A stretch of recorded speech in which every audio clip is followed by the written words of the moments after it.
Dedenin adı ne oldu? Erkek olursa Alişar. Allah'ın aslanı Ali'nin adı. Ya kız olursa? Senin adını koyacak. Hazal koyacak. Ben sana yetmiyor mu? Olsun. Kulaklarımda hep senin adın. Etrafımda hep senin adın. Ya bir daha olursa? Yine Hazal. Olur mu hep adı? Olur olur. Hep kız mı olacak? Hani Ali? Merak etme. Sana Hazal'ı da, Ali'yi de, Süleyman'ı da doğuracağım.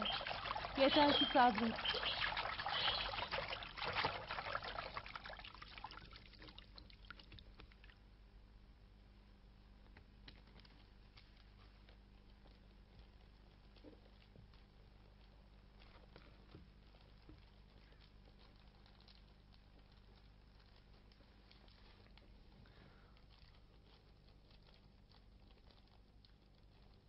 Sabır, sabır. Bana verdiğin söz. Bu muydu Hazal?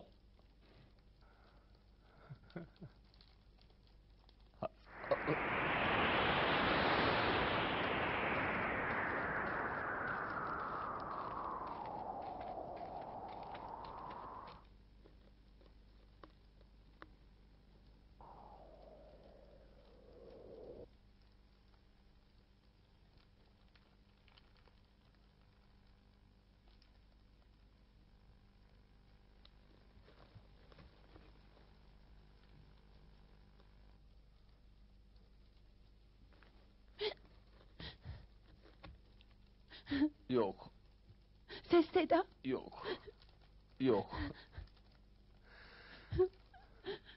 Korkuyorum. Korkma, korkma.